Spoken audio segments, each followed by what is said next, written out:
अस्सलाम वालेकुम dear students, क्या हाल है आपका। उम्मीद है कि आप लोग ठीक होंगे। अच्छा, बहुत सारे बच्चे जो इम्प्रूव करने जा रहे हैं अपने सब्जेक्ट्स, कुछ सब्जेक्ट्स हो वो बहुत ज़्यादा क्यूरीज वो नीचे कमेंट कर रहे थे, तो मैंने ज़रूरी समझा कि एक वीडियो बना दूं।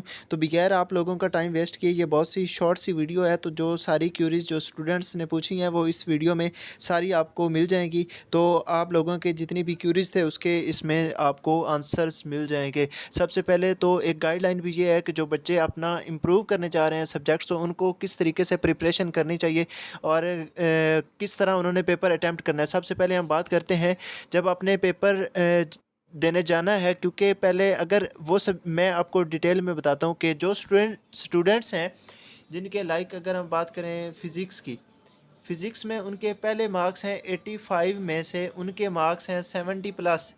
तो उन स्टूडेंट्स के लिए क्या कुछ है कि उनको क्या करना चाहिए कि उनको किस तरह वो अगर उन्होंने आगे एमडी कैट भी अपने देना है तो उनको कौन कौन से ऐसे कॉन्सिक्वेंसेस हैं जिनको मीटअप करना चाहिए। तो सबसे पहले जो बच्चे हैं जिन्होंने 83 84 मार्क्स तक जाना है, सबसे पहले उनको ये इस बात का ख्याल रखना पड़ेगा। सबसे पहले आप अपने एग्ज़ाम हॉल में जाएँ, आपकी अच्छी तरह प्रिपरेशन होनी चाहिए। बाकी आप एग्ज़ाम हॉल में जाएँ, आपके पास मार्कर्स होने चाहिए 604, 605 और डबल कटेड मार्कर्स होने चाहिए। आपने सबसे पहले आपने मार्जिन लाइन्स लगानी है पेज पे, और उसके बाद आपने किस तरह पूरी प्रेजेंटेशन मैं आपको इस वीडियो में बताऊँ। सबसे पहले आपने पेपर पे लगानी है मार्जिन लाइन्स इस तरह, ये आपने मार्जिन लाइन्स ड्रा करनी है। उसके बाद आपने इधर सब्जेक्टिव लिखना है। अगर उर्दू का पेपर है तो आपने उर्दू में लिख देना है हिस्सा इंशाइया। तो उसके बाद आपने इसके नीचे डबल लाइंस लगानी है। आपके पास जो मार्कर्स होने चाहिए उनको डबल कटेड मार्कर्स भी होने चाहिए, क्योंकि इससे आपका टाइम वेस्ट नहीं होगा। सबसे पहले अगर आप आगे चलते जाएं, आपने क्वेश्चन लिखने हैं। आपका क्वेश्चन है, क्वेश्चन नंबर अगर 1 है तो आपने क्वेश्चन की बड़ी 605 से हेडिंग देनी है। उसके बाद आपने नीचे अगर उसका कोई भी पोर्शन है तो वो आपने इस तरह वो 604 से अटैम्प्ट करना है। उसके बाद अगर आपका कोई डायग्राम आती है तो डायग्राम आपने किस तरीके से बनानी है ताकि जो एग्जामिनर है उसको पता चले कि इसमें पोटेंशियल है, क्योंकि आपको मार्क्स चाहिए ज़्यादा। अगर 70 प्लस पहले आपके हैं तो आपको 85 तक जाना पड़ेगा। तो उसके लिए अगर कोई डायग्राम बनानी है, सबसे पहले आपने डायग्राम की हेडिंग देनी है।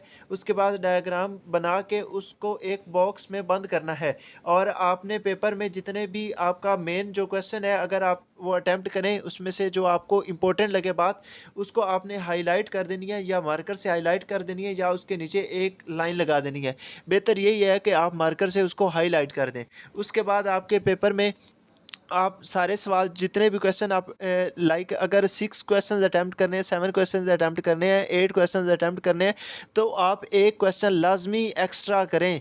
और उसके बाद आपने हर जो क्वेश्चन जब एंड हो तो क्वेश्चन के एंड पे आपने लाइन लगानी है। उसके बाद आपने न्यू क्वेश्चन स्टार्ट करना है, और क्वेश्चन जो स्टार्ट करना है उसकी छोटी सी इधर हेडिंग देनी चाहिए। लाइक कूलम लॉ है तो कूलम लॉ की हेडिंग दे के आपने कूलम लॉ नीचे लिखना है। उसके नीचे लगा के तो आपने इस तरह नीचे कूलम लॉ स्टार्ट करना है।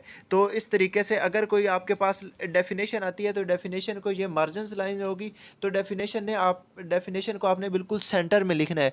तो इस तरह के जो सारी आपके पास हैं। बाकी स्टूडेंट्स ये भी पूछ रहे थे, एक ने कमेंट किया हुआ था कि हमारा जो पिछला सिलेबस था उस साल वो वाला होगा या न्यू सिलेबस होगा। तो ये भी बच्चे कि आपका जो करंट ईयर का सिलेबस है उसमें से पेपर आता है, तो वही आपका सिलेबस होगा जो अभी करंट चल रहा है। तो कोई पिछला वाला सिलेबस नहीं होगा। आपने अच्छे तरीके से प्रिपरेशन की होगी। आपने पेपर इस तरीके से अटैम्प्ट करना है कि आपके मैक्सिमम स्कोर हों, तो इस तरीके से आपने पेपर अटैम्प्ट करना है। बाकी इंशाल्लाह ताला best wishes for all of you. इंशाल्लाह दुआओं में याद रखिएगा। अल्लाह हाफ़िज़।